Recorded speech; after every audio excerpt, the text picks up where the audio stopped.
E aí galera, eu sou o Ravel, eu sou o canal Carabina e o podcast hoje é com o Caio, que é cineasta, é daqui do Monteiro, mas mora fora, se criou fora, e vai contar um pouco da sua história. Caio, começa do começo, me conta aí como é esse negócio, você é do Monteiro, não é? Como é? Então, eu nasci na cidade de Monteiro em 1984, né? Eu fui criado no Alto São Vicente. Vivi aqui até 6, 7 anos mais ou menos. E aí me mudei para Vitória da Conquista com minha família e tal. Aí, boa parte da minha vida foi em Vitória da Conquista, né? Eu fui criado lá. Hoje eu vivo em São Paulo. Sim, e como foi essa história de você entrar pro audiovisual? Pois é, cara, eu nunca imaginei isso, né? Acho que o cinema, o audiovisual, como muitas coisas na minha vida, elas foram meio que ao acaso, né? Na época eu fazia psicologia, eu estudava psicologia, só que aí era uma faculdade particular e uma faculdade com muitos problemas. Eu vi os meus amigos saindo, outros se formando. Aí eu falei, poxa, eu não vou ficar aqui para apagar as luzes, né? Estar aqui é como chutar cachorros mortos, né? Ninguém vai se levantar, né? Aí eu peguei e deixei.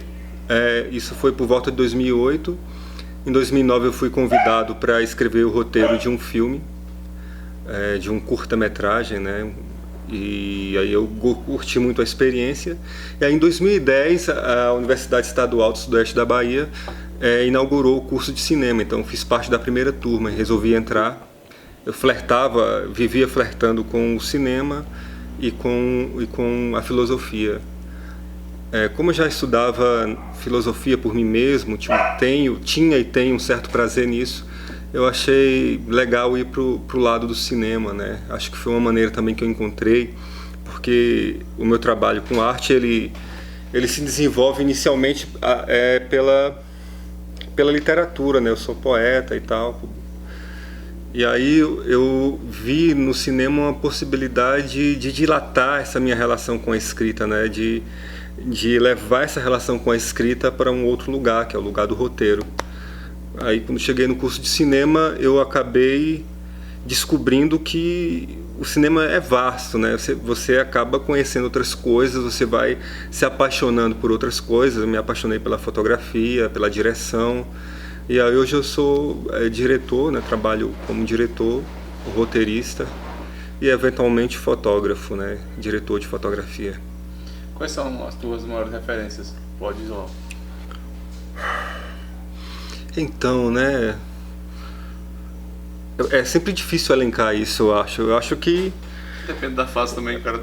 Exato. E tem outra coisa, né? Eu acho que a gente leva uma multidão dentro da gente, né? Cada encontro significativo, né? Então, assim, eu penso que as minhas referências do audiovisual não são necessariamente do audiovisual, né? Eu tenho sim cineastas como Glauber Rocha, como o Eric Rocha, que para mim é um trabalho que eu gosto, o Renato Vallone, que é um amigo meu, que é diretor e montador. Tenho o Edgar Navarro, que fez o Super Outro, que é um filme emblemático da geração super-oitista do cinema baiano, que também é um cara fantástico, assim. Fora outros e outros e outros, né? E tem a filosofia, o Deleuze é uma referência para mim, né? Eu curto, o Bergson é uma referência para mim. Então eu fico transitando, né, entre esses campos e pegando de cada cantinho, de cada amizade, de cada encontro, de cada livro ou filme, um pedacinho daquilo, e vou fazendo a minha vitamina, né? Vou misturando tudo isso aqui na cabeça para ver o que acontece. Como é que tu vê a questão do audiovisual brasileiro? Assim, a questão, principalmente assim, a produção nível Nordeste. Porque o audiovisual brasileiro fica muito atrelado ao Rio, São Paulo, né? Muito... Aí quem sai do eixo é mais exatamente, foda, né? Exatamente. O audiovisual, em sua maior parte ali, né, a produção e a demanda gira em torno do eixo Rio-São Paulo, de fato. Tem algumas outras experiências que fogem um pouco disso, como o cinema pernambucano e tal. Mas fazer cinema do Nordeste e no interior do Nordeste é um desafio, né? É um desafio muito grande. Eu vivi esse desafio por um tempo. Hoje eu vivo em São Paulo, mas são outros desafios, né, a se encarar, mas você parte de uma estética da escassez, né, você trabalha com o mínimo e tenta tirar disso o máximo, né, então se por um lado isso desmotiva muitas pessoas, por um outro lado é nessa tensão, né, que você acaba fazendo um cinema, um audiovisual mais inventivo, que dependa mais da sua criatividade para criar linhas de fuga para aquilo que dificulta o seu caminhar dentro da área, né? Aqui a gente, quando vai produzir alguma coisa simples, a série de humor que a gente faz, quando a gente faz um roteiro, a gente já faz pensando no custo que vai ter de alguma coisa. Se tiver alguma coisa que custe alguma coisa, a gente já corta do roteiro. Sim. Já se torna praticamente impossível, tá ligado? Porque é isso, né? Com orçamento zero, tá ligado? Praticamente, entendeu? É com o que tem e se vira e pronto. Eu acho que isso é fantástico, né? Porque acaba... coisas nascem disso, né? Dessa condição adversa. Até uma linguagem pode se fundar a partir disso, né? Sim, não acho que vamos aplaudir a escassez porque é a melhor coisa que tem, não se trata disso. É um jeito, o bom seria ter claro, condições de realmente exato, né? que se deve ter uma equipe para fazer isso, né? Exatamente, a gente está num momento delicado de maneira geral no país, né? Com um governo que jogou a cultura aos leões.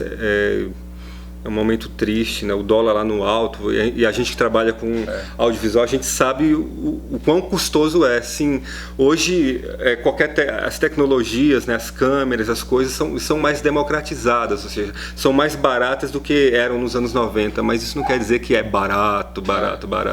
Assim, teve um grande ganho essa questão de democratizar esse lance da gente ter acesso a câmeras, a computadores e editar as coisas, mas ao mesmo tempo também, assim, mesmo que as coisas estão baratas, estão ainda num patamar que para muita gente ainda é inviável, né? Exatamente. Apesar de você com umas câmerazinhas básicas, você já conseguir produzir um conteúdo com uma certa qualidade, né? Sim, porque sim. Era um desafio da gente também, tipo nos anos 2000, 90, anos 2000, né? A gente dependia de VHS, né? Que era o mais acessível a gente, né? Que era um formato triste de ruim, né? MinDV depois, né? Teve aí foi dando uma melhoradazinha um pouquinho, né?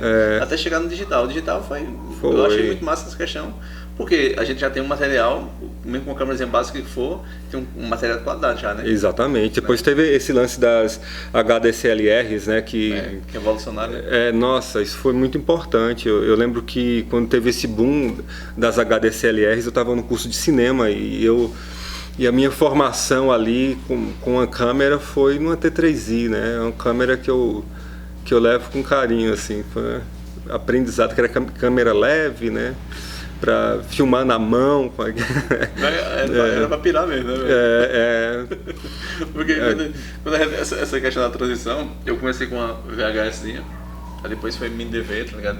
MinDV já era massa, sim. Mas um desafio da gente era essa questão, você ter esse material analógico, transformá-lo em digital para poder editar, né? Sim. Isso aí já era um desafio da porra, tá ligado? Quando eu vim ter acesso a um computador e tal, já foi o quê?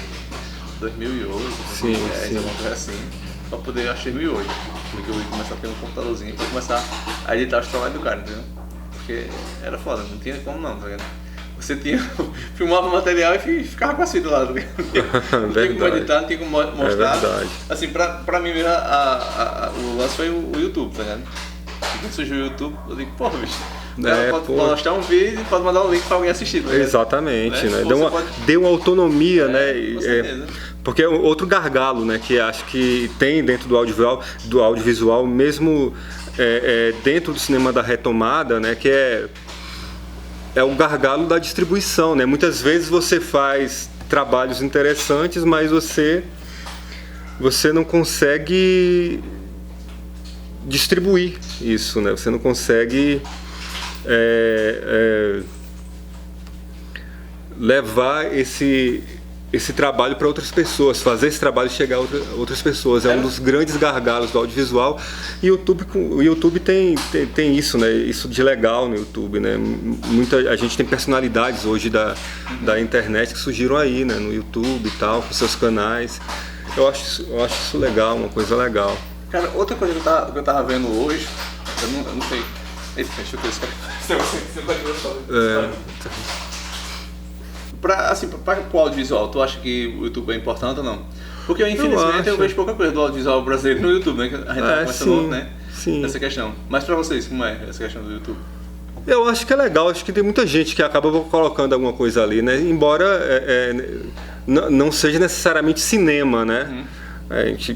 Aqui a gente usa o termo audiovisual de uma maneira mais abrangente, porque né? cinema mesmo assim no YouTube você não vê quase nada. Sim, de fato, né? Eventualmente você acha alguma coisa ou outra, tem filmes mais antigos, né? Daquela geração dos anos 60. Vendo muito massa a questão do, por exemplo, Netflix. Né? Assim, ainda é bem acessível, assim, pouca gente tem acesso a Netflix, né? Sendo brasileiro, assim, questão de acesso você ter acesso a produzir para eles, entendeu? Sim. Que é muito limitado ainda no Brasil, principalmente, né? Mas o que eu tava vendo, assim, tipo filme, acho que filme indiano, sul-coreano, filme do Irã, acho que, peraí, deixa eu ir. Qual era outro país, bicho? Filme italiano. Porra, assim, filmes que a gente praticamente não vê, né? Sim. A gente só tem acesso a filmes americanos, praticamente. Exatamente. Né? Eu acho que é uma janela que, de certa forma, se abre, né? Você pode colocar um filme nacional, com um filme brasileiro e, de repente, ele tá rodando o mundo todo, né? Sim. Pra vocês, como é essa questão de ter acesso a uma plataforma como a Netflix ou coisa desse tipo? Olha, eu olho, acho legal por um lado, mas também olho por uma certa desconfiança no sentido de que muitas vezes, mesmo tendo isso que você falou, de fato, né, obras de todos os lugares, mas muitas vezes isso ainda é muito marcado, né, por uma estética norte-americana, né, estética cinematográfica hollywoodiana. Então, apesar de termos isso, né, ainda não chega o lugar mais experimental, né, do cinema desses lugares. Então, nesse sentido, eu não acho tão legal, né? Mas porque a galera tenta se enquadrar do padrão americano para se né? mercado. Exato, e às vezes é a própria exigência da plataforma, sabe? Eu não estou dizendo com isso que não deva existir, né? Eu estou dizendo que isso delimita muito o universo criativo de quem resolve se enveredar por aí. Como você falou, é muito difícil, né? Cara, eu não faço ideia de como se faz para filmar para Netflix. Eu vi até uns filmes, acho que noruegueses, séries também, filmes, que assim, antes praticamente nunca vi um filme assim, né? E antes desse negócio, uma coisa que eu acho que foi total importância pra gente, principalmente que a gente não tem cinema aqui na região, né? Foi a questão da pirataria, que foi ruim por uma parte, que acabou com o mercado de certa forma, mas assim, pra gente democratizou o acesso a muita coisa, né? Sim. Eu tava vendo um filme chamado The Turing Horse, o Cavalo de Turing. Nossa, esse filme Cara, lindo, é um filme, né? acho que é umas 3 horas de duração, né? E praticamente não tem diálogo, né? Sim. Pô, bicho, essa questão que tu tava falando de filmes que não seguem, tipo, a temática ou o estilo norte-americano de ser, né? Tem alguns filmes que fogem a essas regras. Fogem. Né? Um cineasta que queira impor o seu próprio estilo, tu acha que tem chance ainda hoje em dia? Olha, eu acho que nós temos alguns cineastas que fazem seu próprio cinema, né? Obviamente são cineastas que não vão estar ali no mainstream. Eventualmente eles podem até flertar com isso, mas no geral eles passam por um outro itinerário, né? Passam por um outro lugar. Eu acho que tem lugar sim, né? O Geraldo Sarno, que fez o Sertânia recentemente, ele é um filme que não é bem o que a gente encontra por aí, né? Um filme que passa por um lugar muito próprio, muito singular. A gente tem também o último filme do Eric Rocha, que é o Edna, que é um filme maravilhoso. Eu nem sabia que tu falou, né? Que é filho de Glauber, né? Filho de Glauber. Nem conhecia, nem sabia que existia. Então ele tem alguns filmes que são... Eu gosto muito, né? Tem Campo de Jogo, que é um filme que eu gosto muito dele. Ele vai, através do filme, dar conta da experiência do jogo de futebol, né? Mas ao invés de colocar pessoas falando sobre o jogo do futebol, sobre o que é o futebol, ele filma... A meu ver, são os afetos que constituem essa experiência chamada futebol, né? Então você conhece o futebol de dentro a partir das imagens que ele produz no filme. Então eu acho isso fantástico. Então sim, eu acho que talvez não se trate bem da palavra impor, né? Porque é uma indústria imensa, você não tem como impor nada para ela, mas você pode traçar seu caminho próprio, sabe? Você pode alugar com algum esforço, óbvio que é muito mais difícil, mas é possível sim, né? Criar um cinema mais autoral, um cinema que passe e que de alguma maneira entre mais ressonância com aquilo que você pensa e sente, com o mundo que te circunda e tal. A gente tava conversando sobre a Caravana Farcas ontem. Como foi esse negócio de conhecer Geraldo Sarne, né? Sim. Que ele fez parte do cinema novo, daquela galera que produziu muito documentário e filmes também, né? Sim. Como foi essa experiência de conhecer ele? Para mim foi, naquele momento, foi uma coisa... É curioso, porque quando eu conheci, todo mundo ficava muito assim, entusiasmado. Eu bem não sabia bem quem era. Naquele momento eu não conhecia nada disso. Então para mim foi importante, né? Embora hoje a gente esteja mais afastado, assim, mas foi uma coisa e um momento importante assim, no meu processo, na minha história, enfim, aprendi coisas ali naquele encontro. E é isso, né? Tu assistiu a Caravana Farcas, aquela série de documentários que tem? Depois assisti, sim, inclusive tenho trabalhado nesse material para esse filme que eu estou fazendo agora, né? Thomas Farcas, Notas de Viagem, muito bacana. Esse livro é massa, velho. Sim. Aí esse livro eu comprei, pô, quando eu tinha falado pra tu, né? Sim. Aí no meio desse livro, pô, tem uma foto de Pinto Monteiro, pô. Não sei se eu acho ela aqui.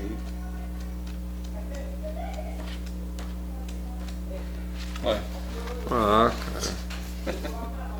Cara. Isso aí essas duas figuras, né, grandes. Exatamente, a cantoria, né? Você pinta aqui no tô ligado. Maravilhoso. Cara, hoje em dia, o audiovisual brasileiro, tu acha que lá ainda tem chance de concorrer com o cinema americano, ou pelo menos sobreviver? Porque hoje em dia o cinema é praticamente tudo americano, né? Assim, os filmes, né? Né? Você vê pouquíssimos filmes brasileiros hoje em dia, né? Apareceu agora Marighella, né? Que eu fui assistir, foi um dos poucos que eu vi, assim, dessa nova safra, assim. Sim. Né? Eu acho que até o cinema brasileiro, assim, a galera espera muito o Auto da Compadecida ou algo desse tipo, né? E que acabou surgindo um monte de comédia que, infelizmente, é um nível muito ruim. Eu acho que tu acha que isso acaba afundando mais ainda o cinema nacional ou não? Não, o que eu acho é o seguinte, sabe? Eu acho que com o lance que houve essa lei da cota de telas e tal, que acho que até, se eu não me engano, isso foi derrubado. Não sei se eles conseguiram reverter essa situação, acabei não acompanhando, mas teve isso, né, no governo Bolsonaro, derrubar a cota de telas, mas eu não sei se isso continuou, né, não sei. Porque até na TV a cabo tem uma cota de filmes nacionais, né? Mas eu não lembro. Nacional, né? Eu não lembro nem exatamente disso, mas enfim, o que eu acho é o seguinte, de todo modo, eu posso estar falando até informação equivocada, que minha memória aqui é péssima, e eu misturo Lé com Cré, e aí vai, né? Mas enfim, pensando de maneira mais abrangente, mais geral, assim, eu acho que ocorreu um estranho fenômeno dentro do cinema brasileiro que é o blockbuster brasileiro, né? Que são essas comédias que remontam a Querida, Encolhi o Bebê, né? Encolhi as Crianças, Querida, Estiquei o Bebê, não? Aqueles filmes do Rick Moranis que faziam muito sucesso ali nos anos 80 e foram reprisados à exaustão nos anos 90. Então eu acho que criou a linguagem ali, né, desses filmes que fazem grande bilheteria, é uma linguagem que nem mais o cinema americano usa, mas né, uma coisa eles foram para outro lugar e tal. Então eu acho que é o blockbuster brasileiro, porque quando a gente pensa em filmes, né, que tem uma preocupação maior com os modos de ser do homem, né, com a existência, filmes que têm uma dimensão política e social mais marcada, esses filmes de fato não chegam ao cinema, né? O que chega ao cinema são essa espécie de blockbuster brasileiro, né? Atravessado por uma estética oitentista. E eu acho que, enfim, é óbvio que eu acho que o que acontece é que isso contribui, sobretudo, para que grandes obras do cinema brasileiro, que são feitas hoje, estão sendo feitas, não cheguem ao público brasileiro. Eu acho que tem um déficit nesse lugar, que eu acho que o público brasileiro, o povo brasileiro em geral, não conhece o seu próprio cinema, né? Eu também acredito nisso. Não conhece o próprio cinema. Realmente os filmes bons nacionais você não vê na TV, né? Exato, assim, né? Nem vê na TV, não encontra no cinema. Assim, vê no pirata mesmo. Exatamente. Você não acha os filmes. A Globo não passa, a SBT não passa. Esses tais, né? Sim, a Globo, sim. quando passa um filme nacional, passa de madrugada, né? Sim. Acho que o filme que passa na Globo é tipo, talvez Lisbela, que eu não assisto mais Globo também faz muito tempo. Não assisto TV, no geral, não assisto TV. Mas quando eu assistia algum filme nacional, geralmente era na madrugada, né? Uhum. Tipo uma sessão especial lá uma vez que tinha no ano. Né? Sim. E fora que outros filmes que entram são filmes de grandes produtores, grandes realizadores, que têm todo o dinheiro que precisam para fazer qualquer coisa, né? E aí esses filmes que, embora sejam bons filmes, que tragam questões importantes e tal, mas são filmes que são feitos por aqueles que têm bala na agulha, né? Que têm o controle dos meios de produção, né? Um cineasta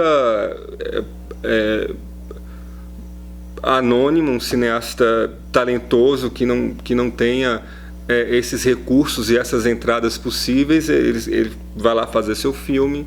Com sorte, esse filme vai passar em alguns festivais, mas é mais difícil, né, chegar. Assim, de certa forma é muito frustrante isso, né, velho? Sim, é frustrante, você produz um filme, um esforço da povo para produzir. Produzir não é fácil, né? É claro. É trabalhoso você conseguir aprovar um filme, um edital, uma coisa assim. E você fazer um filme, passar nos festivais e o filme morrer aí na praia, né, de certa forma. Né, alguns filmes conseguem furar essa bolha, né? Tem alguns filmes que têm esse poder de traçar o seu próprio caminho, né? A revelia de qualquer coisa. Mas não é o que acontece geralmente. O que acontece geralmente é que muitos bons filmes acabam, com muita sorte, entrando em alguns festivais e depois sendo deixados de lado, né? Depende, o lance, é outro gargalo do cinema brasileiro, mesmo ali no cinema da retomada, sim. Então é o gargalo da distribuição. Então a gente tem essa dificuldade, né, de fazer o filme chegar ao público. É muito difícil fazer o filme chegar a uma sala de cinema, né? Essas salas de cinema de shopping e tal, dificilmente você consegue levar, né? E é muito curioso porque muitas vezes são cineastas locais que fazem filmes que têm lá a sua importância, mas que não conseguem exibir seus filmes em redes de cinema que estão naquela cidade, que podiam dar, inclusive, esse retorno cultural e social, né? Dar um espaço para que esses realizadores pudessem exibir ali. Não tem essa contrapartida, né? Eles chegam ali, colocam aqueles filmes lá, né? Que a gente já sabe, levam dinheiro para fora e tudo fica por isso mesmo e tal. Não tem essa contrapartida com relação ao povo de determinadas regiões, né? Então é muito difícil. É extraordinário, assim, extraordinariamente difícil fazer um filme aparecer realmente, né? Porque, tipo, o Kleber Mendonça, né? O cara pernambucano, acho que o cara tem uns filmes do caramba, tá ligado? Sim. Uns melhores, outros mais ou menos. Mas, assim, acho que ele conseguiu mais visibilidade lá fora do que no próprio Brasil, assim, né? Sim. Porque apesar de ele estar muito popular no Brasil, assim, na mídia e tal, né? Mas você não vê os filmes dele, né? Praticamente, né? Não vai passar em todo lugar, né? Mesmo ele não vai passar em todo lugar. Embora ele tenha muito mais condições do que a maioria, né? De todos nós, né? Pelo menos o Som ao Redor, o filme dele, eu achei muito massa. Achei Bacurau também, Bacurau. Eu achei bom as partes, mais viagem e tal. Mas, assim, o Som ao Redor é muito bom. Sim. Mas, assim, você vê um cara desse, que é um muito de prêmio, né? Tem uma dificuldade para manter um filme dele. ou aparecer no canal TV ou nos cinemas. Imagina assim, no geral, pra galera, né? Sim. Qual seria a receita pra... Se tivesse uma receita, qual seria a receita pra o cinema nacional chegar ao grande público? Cara, eu acho que essa é uma resposta difícil. Eu não sei, né? A gente poderia pensar algumas coisas, mas eu realmente não sei. Eu sei que algumas coisas me parece que tudo é estruturado, não é, a maneira como as coisas são estruturadas não são bem estruturadas para isso, né? Me parece que isso é um grande objetivo, né? Eu não faço ideia mesmo. Se eu soubesse, eu usava para os meus filmes. E aí, me fala sobre o filme que tu tá fazendo aqui. Então... Não, me fala do filme que tu já fez filmes, documentários, como é? Eu já sobre isso aí. Já fiz. Eu geralmente participei mais assim como roteirista, eventualmente já fiz estilo, já fiz para alguns filmes, já fiz montagem, fotografia, e esse é o meu primeiro longa-metragem, né? Um filme que está sendo realizado e que foi licenciado para o canal Curta através do Prodab 02. Nessa última safra de editais, a Ancine hoje está parada, né?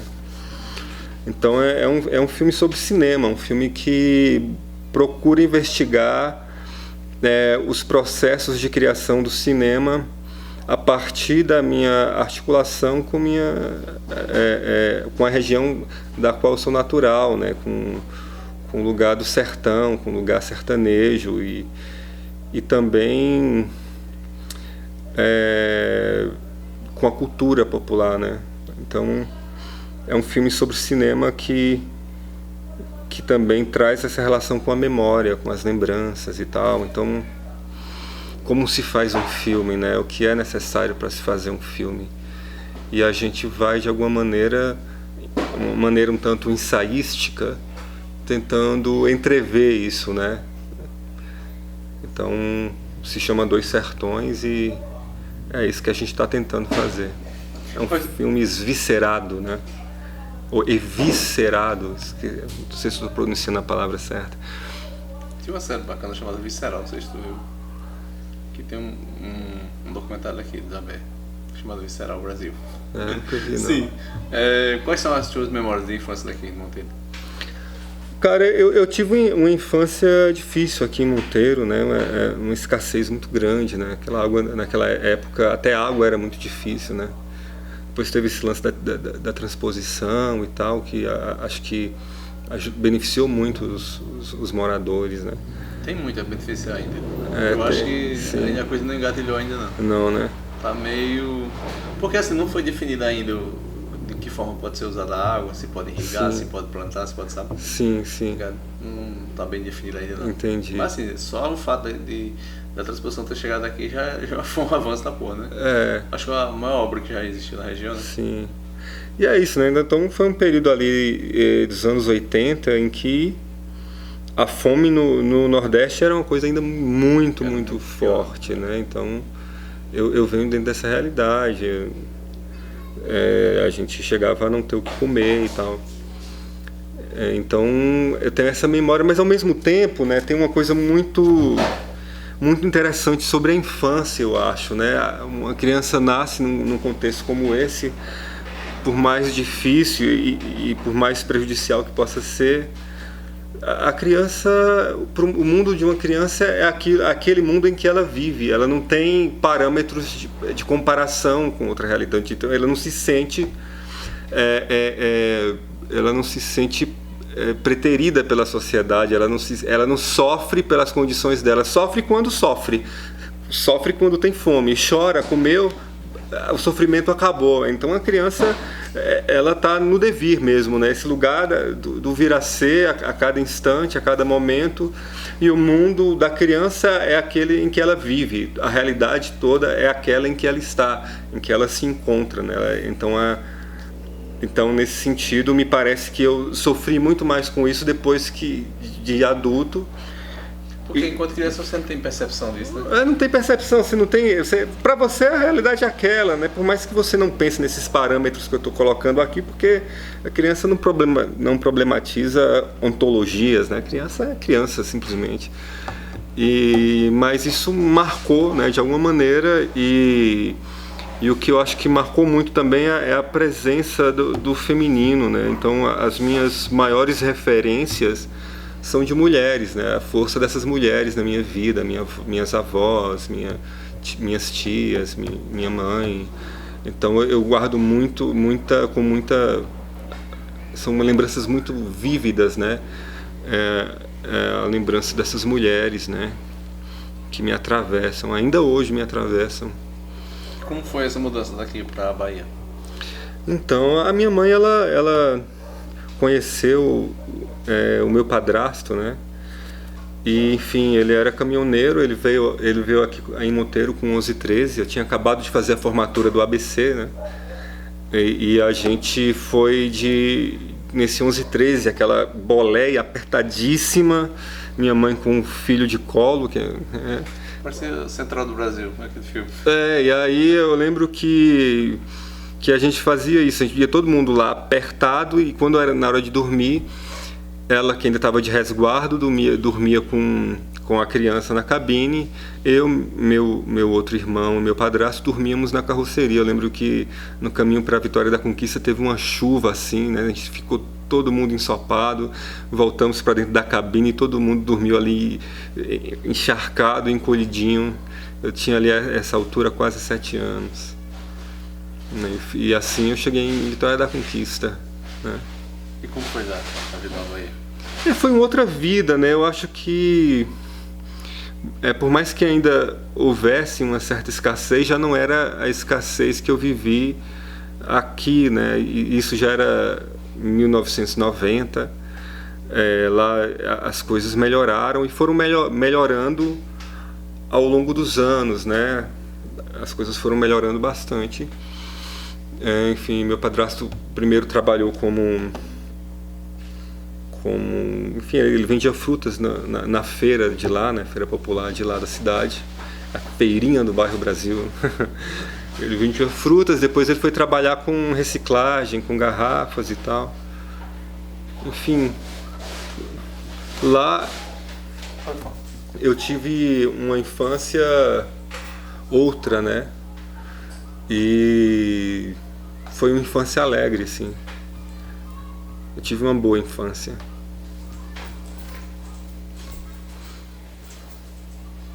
Foi isso tudo despertar, assim, para pensar audiovisual, não, eu quero fazer cinema mesmo, assim? Algum filme teve uma influência grande sobre tu, não? A grande influência para mim foi um amigo que eu tive, que era cinéfilo, que era uma pessoa genial, foi também meu professor, que era o Walter Rodrigues, né? Ele foi a grande influência, ele tinha uma paixão por filmes e toda vez que nós, amigos, chegávamos lá, ele botava algum filme, falava desses filmes, né? E aí eu fui me interessando, né? Eu percebi no cinema, porque ali já estava começando a desenvolver uma paixão pela filosofia, eu vi que o cinema também era um modo de expressão de pensamentos, ideias, sensações, desejos. E aí eu vi que era um campo vasto a ser explorado e acabei entrando no curso, né? E filosofia tem muito a ver com cinema, né? Tem, né? A filosofia visita muitos mundos, né? A filosofia tem isso de visitar muitos mundos. E me parece que a grande filosofia, ela não visita esses lugares, esses outros mundos de uma maneira moral, né? Porque muitas vezes é feito um uso moral da filosofia, das teorias, que é usar o filme como exemplo de conceitos, de teorias, né? A grande filosofia, ela cria um coir, né? Um ir junto, um pensar junto com outras linguagens, com outras formas de expressão.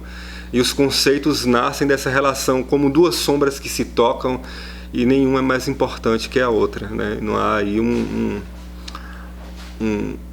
uma relação moral, né, com o cinema e tal. Então, eu acho que para mim, ao meu ver, é o momento em que essa relação entre cinema e filosofia se torna mais potente, né? Acho que para mim é aí que se encontra a potência dessa relação. E no Nordeste, tu ainda pensa em voltar para cá ou tu vai ficar no Sul, no Sudeste, quer dizer? Vou ficar no Sudeste um tempo, né? Eu tô querendo Como é fazer... lá o processo de produção para você, assim, para tu estás lá agora? Boa pergunta, né? Eu acabei de me mudar lá. Tô em vias de descobrir, em vias de descobrir isso, né? Eu não sei te dizer ainda, mas porque inclusive esse último filme, esse filme que eu tô fazendo agora, que é o meu primeiro longa, ele vem justamente de uma relação de trabalho que veio de Vitória da Conquista, né? Que é a produtora Ato 3, que é uma produtora muito importante ali na região, porque é uma produtora que criou efetivamente um cenário de produção cinematográfica local, né? Junto a isso, a importância do curso de cinema, que formou muitas pessoas que tiveram esse pioneirismo de levar isso de forma ferrenha adiante e abriram-se produtoras e me parece que a mais importante no momento é a Ato 3, né, que é encabeçada por Daniel Leite, que inclusive acabou de lançar um filme, né, tá na mostra competitiva do Festival de Brasília, né, com Alice dos Anjos. É uma transposição do universo de Lewis Carroll para o Nordeste, né? Em vez de um coelho, temos um bode. Um belo filme. Cara, e como é na Bahia a questão do cinema? Porque os polos assim, que produzem mais no Nordeste, acho que é Pernambuco e Bahia, né?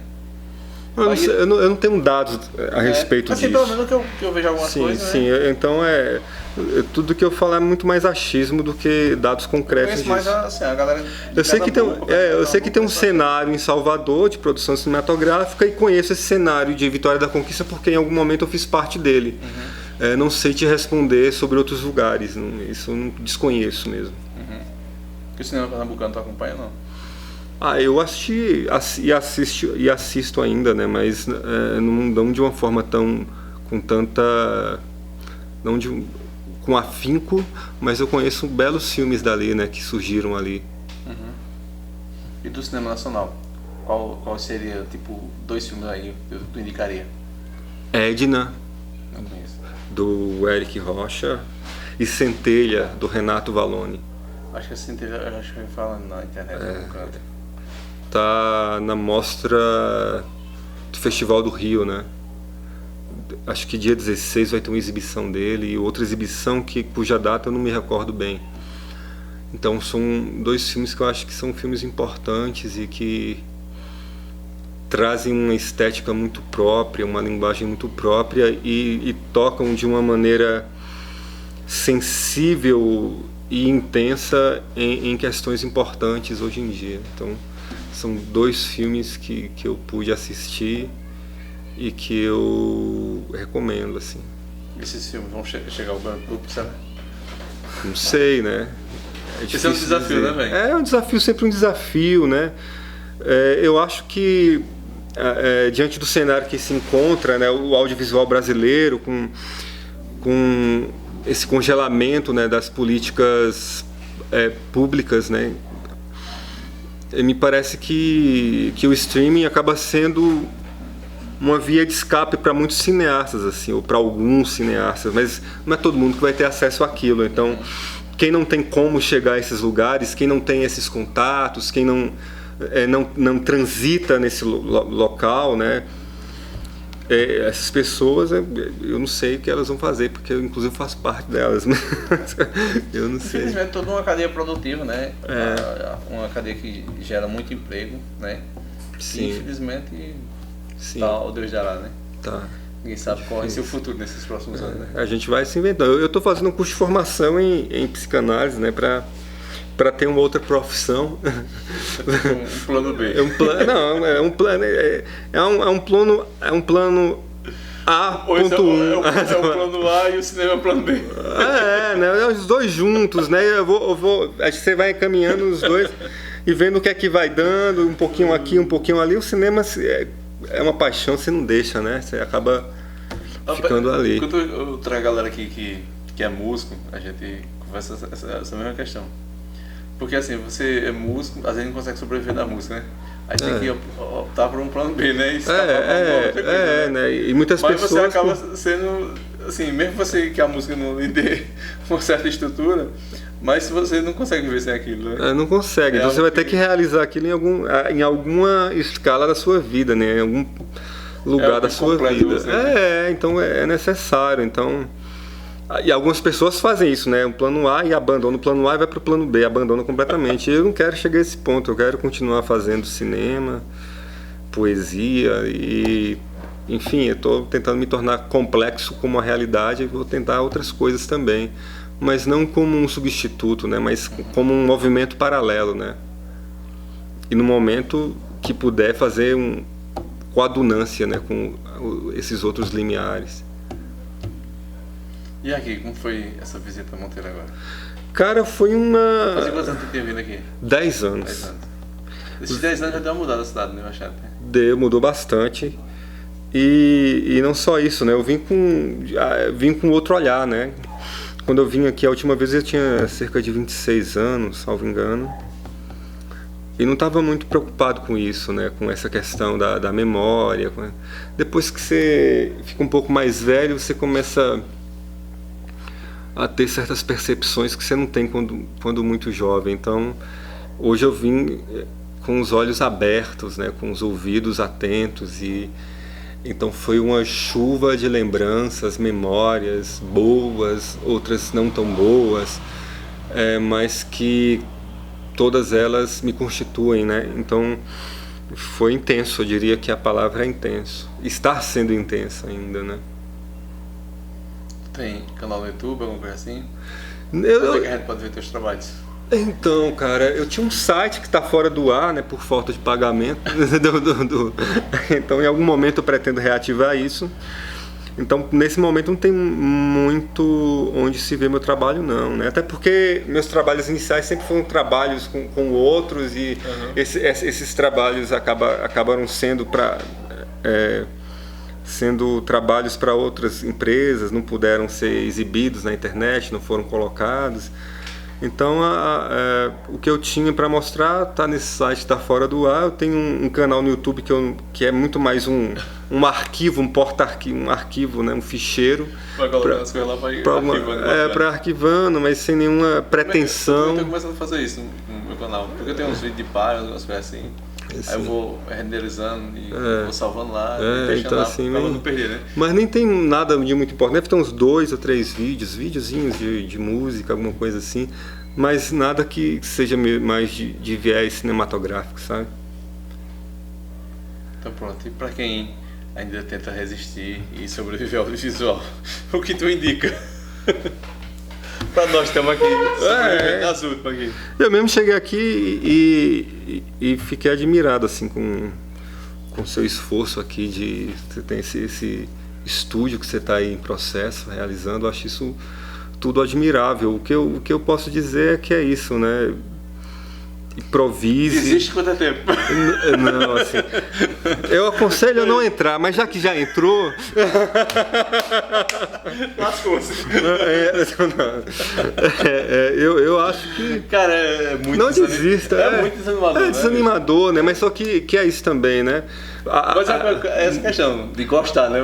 A mágica da criação. Eu lembro que eu estava lá no Ajeito do Pai Mateus e a gente gravou uma cena lá. Eu falei, puta que pariu, isso é melhor do que sexo. É muito bonito, né, velho? Então e a cena saiu como eu queria e umas imagens lindas. Então isso te renova a energia, né? O que eu sugiro é que a gente possa estar em contato com outras pessoas que estão nessa mesma luta, sabe? Porque essa troca me parece que é fundamental, tanto no âmbito criativo como nesse lugar de resistir, de não sucumbir às decepções, às frustrações, sabe? Temos que andar juntos, né? Tem uma coisa que o Nietzsche fala que eu acho que é muito interessante para esse momento político, social que a gente vive, econômico também. Que tem uma coisa que se fala, né? É preciso proteger os fortes dos fracos, porque os fracos são a maioria. Então, nessa época de bolsonarismo, de escassez, né, em tantos âmbitos da sociedade. Uma coisa que a gente precisa fazer para se manter forte naquilo que a gente faz é encontrar os aliados necessários para isso, né? Para mim, os encontros são fundamentais. Como foi esse processo de produção aqui? Porque tu veio assim, quase às cegas, como foi? Não, eu não vim às cegas não, sabia? Eu tive a sorte de encontrar uma produtora local que fez um trabalho excepcional, tinha muitos contatos, que é Ilusca Gaião, que é uma atriz, que também atuou como atriz dentro desse filme. E ela foi trazendo a cada dia... Ela é de João Pessoa, nascida em Campina Grande, mas vive em João Pessoa, né? E ela veio e foi muito generosa, porque ela encontrou caminhos e abriu portas para esse filme que sem ela certamente a gente não teria conseguido e tal. Seja por desconhecimento, seja por dificuldade de acesso. Então, foi isso, não foi um voo às cegas não. Embora o documentário sempre implique um pouco no acaso, né? Você vai com muita clareza para uma coisa e de repente a realidade se impõe e fala, não, isso aqui não vai rolar. E aí você tá às cegas, né? E aí você vai ter que improvisar dentro disso, né? Em documentário tem algo de repente, né? Cara, eu assisti algum documentário do Eduardo Coutinho. Cara, o bicho eu acho extraordinário, cara. Essa forma de chegar no ambiente, conhecer as pessoas, começar a conversar, entrar na vida das pessoas, né? Tipo, descobrir, assim, tipo, desvendar as pessoas, né? Ele é extraordinário, né? Esse lance do documentário eu acho extraordinário. Também acho. Né? Você chega numa casinha, num sítio, tem um senhorzinho ali e aquele cara ali que não estudou praticamente, tem tanto conhecimento, tanta história pra contar, tanta coisa, né? Que você fica... Caralho, velho, né? Nem a ficção conseguiria desenvolver um personagem tão bom como o cara é, às vezes, né? Assim, uma pessoa. E a realidade dele, o conhecimento dele, a vivência dele, né? Sim. O documentário eu acho extraordinário essas coisas. Exato. Tem uma frase do Geraldo que eu acho muito bonita, né? O documentário é uma luz que se ilumina no meu encontro com o outro, algo assim. Algo que se ilumina no meu encontro com o outro. Uma coisa assim, não lembro ipsiliteris, mas a ideia é essa. Então tem essa coisa do encontro, né? E tem o acaso muito forte. Quando a gente veio, a gente tinha uma ideia de encontrar a mulher que ficou responsável pelos cuidados do Severino Pinto, já ali no leito de morte e tal. Um tio meu a conhecia. E pelo que nos foi informado, ela tinha herdado essa viola do Severino Pinto. Depois eu cheguei aqui e descobri que pegaram essa viola, alguém teve a genialidade de colocar um item desse dentro do cemitério, sob sol, sob chuva, e alguém roubou. Eu não sei. Eu tive a oportunidade de ver essa viola. É mesmo? Foi. Eu tinha imagem dela em VHS. Olha só aí, tá vendo? Na época era da sobrinha dele. Isso que 2003, 2004, por aí. Na época eu tinha VHS, eu queria fazer um documentário sobre Pinto. Sim. Aí eu conversei com ela, troquei dela, fui mostrar a violinha, era tipo um brochezinho, era coisa pequena, tá ligado? Sim. Eu acho que com certeza alguém da família deve ter guardado ainda essa viola. Você acha? Eu acho. Toma aí, com certeza isso dá uma ficção, o roubo da viola. Ninguém ia jogar fora, tá? Você conversou com quem? Dona nisso, foi? Não cheguei a conversar, porque depois que falaram que essa viola tinha sido roubada, foi um banho de água fria, a gente já vamos para outro lugar. Não sei. A sobrinha Pinto morreu alguns anos atrás, mas eu acho que com certeza alguém da família deve ter guardado ainda, né? Porque é uma coisa histórica, né? Pinto Monteiro. Sim. Porque Pinto, assim, acho que é um dos personagens mais importantes daqui da cidade. Ele que converteu Monteiro na capital do repente, né? Cara, Pinto Monteiro é tão foda assim que eu achava que Pinto era bom, mas aí quando eu fui pra São José, conheci uma galera em São José do Egito, Catambuca aí, que é próximo.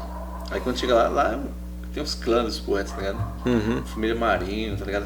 Filó e tal. Um monte de cara fera mesmo, tá ligado?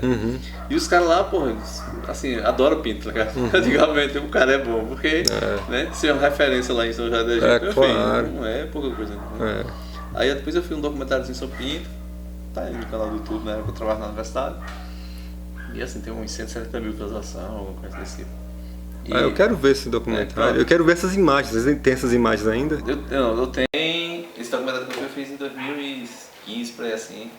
Aí tem um dia primeiro da galera, que eu gravei muita coisa. Você tem imagem da viola? Mais imagens tem não. As imagens tem em VHS. Então, mas pô. Eu acho que eu tenho um. Vou te mostrar uma tua fita velha de VHS que era morfando ali, sabe? Sim, nossa. Aí um dia eu arranjei uma colega minha arranjou um VHS, eu peguei as fitas e saí assistindo, aí gravei uns trechinhos assim de algumas coisas que eu queria ver. E dá pra digitalizar, acho que era isso. Dá. Eita porra. Agora 3 câmeras foda. É verdade, eu tô falando, você é tudo aqui, né? Aí essa questão, pô, aí eu tinha muito material, tem muito material em VHS, só uns 20 fitas ou mais. Aí eu gosto de ficar olhando assim. Aí o que eu quero fazer é isso, digitalizar. Eu fiz um trechinho, de algumas fitas, uns trechinhos. Eu passei na TV e liguei a câmera em frente à TV, né? E só para o cara pelo menos não perder de tudo, né? Mas tem outros processos que consegue resgatar mais, pô. Não, porque eu tinha uma placa de captura que fazia isso, tá ligado? Só que naquele tempo da VHS, tá ligado? Sim. Tinha as placas de captura na época. Não perca esse material, não. Aí as minhas placas não tem mais. Então, uma pérola. Mas eu tenho as imagens de Isabela Loca, quando os filhos de Isabela era vivo ainda, Isabela, mora lá em cima da Loca ainda. Pô, eu tenho muita coisa assim em VHS, tá ligado? Pô, eu quero ver isso aí, bicho. Praticamente mó fã também. Mini DV, eu tenho umas 20 fitas mini DV também, muita coisa. Putz, cara. Mas, assim, é inviável hoje em dia digitalizar. Mas tem lugares para digitalizar? Não tem mais. VHS aqui não tem no digitalizar. Não, aqui você pode. Mas em São Paulo tem. Aqui tinha entre ele. Em São Paulo deve ter, com certeza. Eu queria levar uma fita que eu tinha lá pra Recife. Eu digo, as minhas fitas não saem aqui nem. Só sai mais eu. Pois é, então. Porque, né? O material que você tem é que. Claro, mas você precisa digitalizar isso aí, porque senão nem você nem ninguém vai ter mais. Porque isso estraga. Aí a colega minha me arranjou um VHS. Inclusive eu tô completamente interessado nisso, né, pro meu filme. VHS é uma coisa... Tô falando por puro egoísmo. VHS é uma coisa rara hoje em dia, você tem um videocassete, né? Aí ela tem um videocassete, ela me arrumou. Aí eu comecei a assistir algumas fitas, tá ligado? Aí tem um monte de coisa assim. Mas assim, é uma pena, né, que quando a gente tinha VHS, pô, você vê um celular hoje em dia, tem uma qualidade muito superior ao VHS, né? A qualidade é muito ruim em VHS, pô. É frustrante, né? Você vê a qualidade das imagens.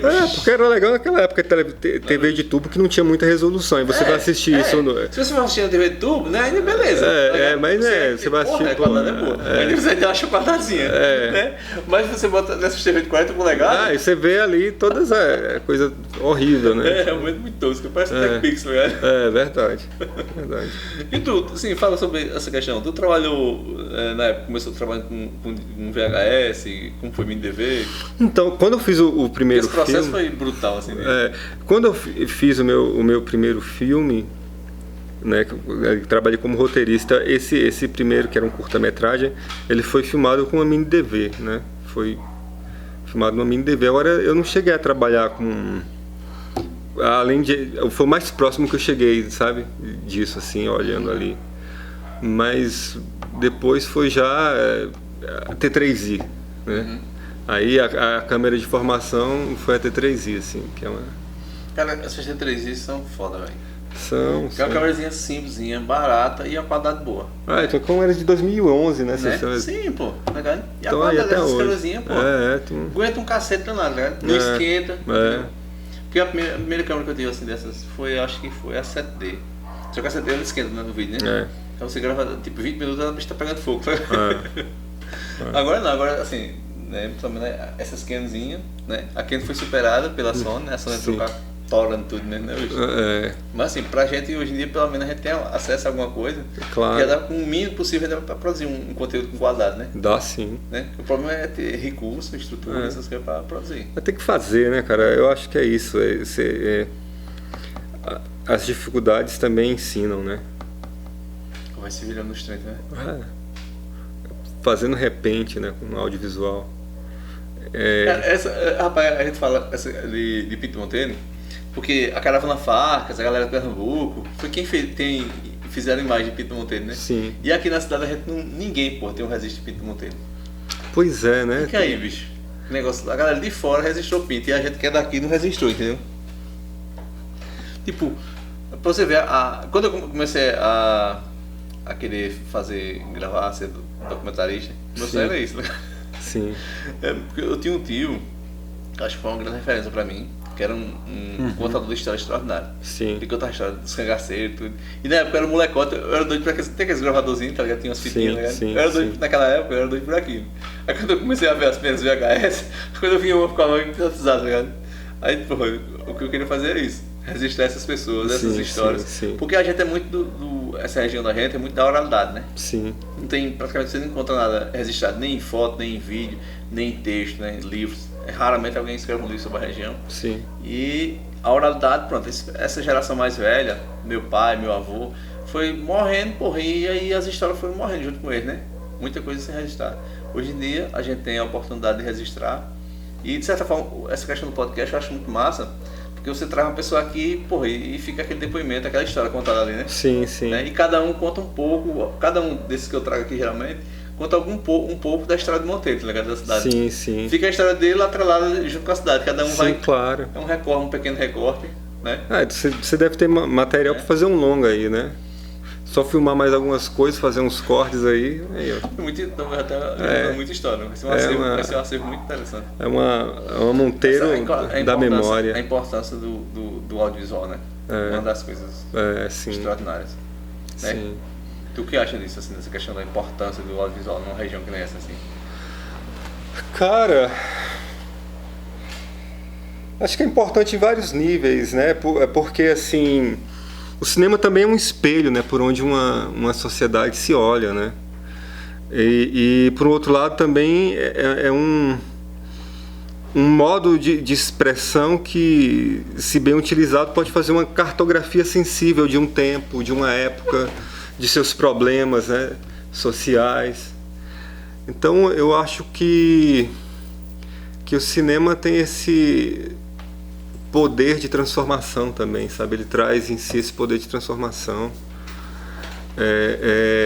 Eu não sei onde eu vi, cara, não sei quem foi que disse isso, mas se eu não me engano foi um cineasta do Cinema Novo que disse que eles sonhavam em mudar o mundo através do cinema.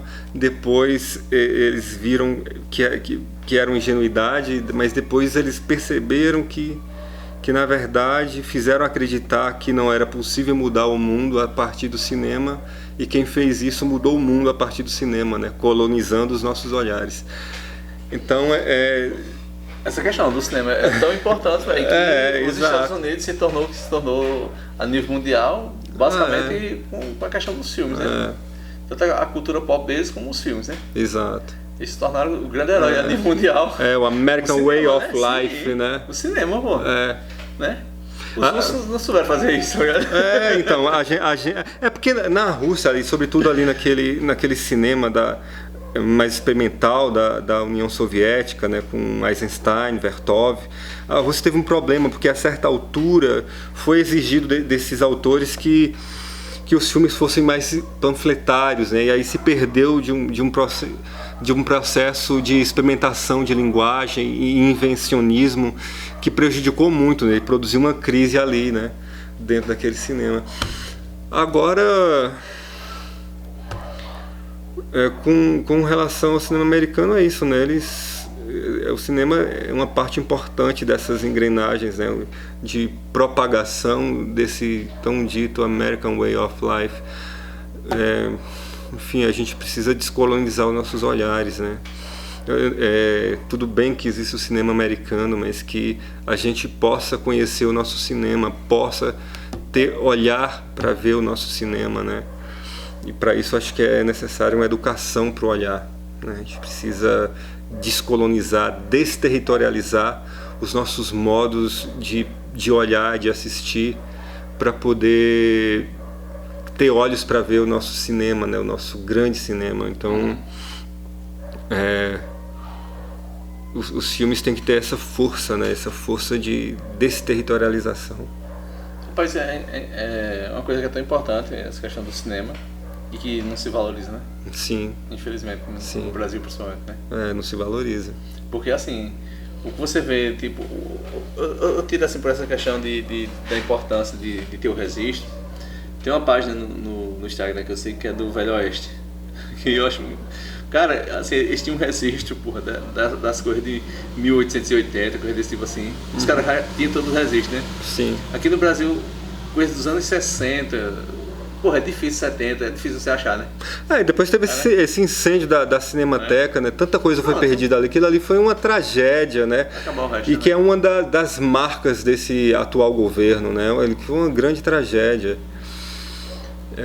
Enfim, a gente vive num momento muito difícil, né? E é engraçado como as pessoas investem. Eu fico olhando, por exemplo, há um investimento muito grande nessa luta anticomunista, sabe? Onde está esse comunismo? Onde está esse comunismo, sabe? É uma visão tão torta, né? E eu fico pensando, né? Como se cria esse inimigo fantasioso, né? Você vai assistir aqueles filmes lá da Marvel, você encontra lá o inimigo comunista, tá lá, né? O cinema americano nunca deixou de investir nessa imagem, né? Na imagem desse inimigo, né? Hoje tem a China, né? Então, o cinema está aí, né? Produzindo esse tipo de ilusão na cabeça das pessoas. Então, aí você fala, pô, como é que as pessoas vão acreditar em comunismo? O muro de Berlim caiu, o que está acontecendo com essas pessoas? E, pô, tá aí, né? Vai no cinema. A propaganda deles tá por baixo, né? Tá lá, sabe? Tá lá o Capitão América lutando contra os russos ainda hoje, sabe? Então, assim, tá lá, sabe? Sei lá, então... às vezes a gente acha que as coisas são muito inocentes, né? Despretensiosas, né? Que o cinema do entretenimento só busca entreter, não, mas acaba ali condicionando certos modos, certos pontos de vista, né? Reinvestindo nisso, e de repente a gente está capturado por isso, né? Então é necessário fazer essa descolonização do olhar, é necessário um cinema que seja capaz de abalar essas estruturas sensíveis, né? Para que elas se tornem suscetíveis a outros devires do cinema. Cara, e essa questão, tipo, que alguns filósofos achavam, né, que, tipo, ano 2000, tipo, o homem vai estar com outra cabeça, o homem vai estar mais evoluído, mas assim, deve ser ao contrário, né? As coisas vão estar... Então, né? Eu acho que é isso, né? Umas coisas, a gente avança em algumas pautas, retrocede em outras e fica nesse estica e puxa, né? Como é que vai dar, né? Eu acho que a chance das coisas ficarem muito ruins é a mesma chance das coisas ficarem muito boas. Então, a gente tem... Acho que tá 50% ainda. Sabe, assim, as coisas estão ruins agora, nesse momento, né? Mas tudo é possível, né, cara? Inclusive nada. Ei, Caio, valeu, obrigado por ter vindo. Isso. Poxa, pra mim é uma honra, um prazer muito grande por essa oportunidade de estar aqui conversando contigo, né? Enfim, nesse lugar que você está inventando, criando a cada dia. É muito bonito, né? Antes de tudo é muito bonito, é um esforço muito bonito e que pra mim é inspirador, saca? Pra mim é inspirador. Eu agradeço pela oportunidade de estar aqui contigo. Poxa, massa, obrigado por ter vindo. Valeu, galera. Valeu, pessoal. É isso aí. Até o próximo. Até.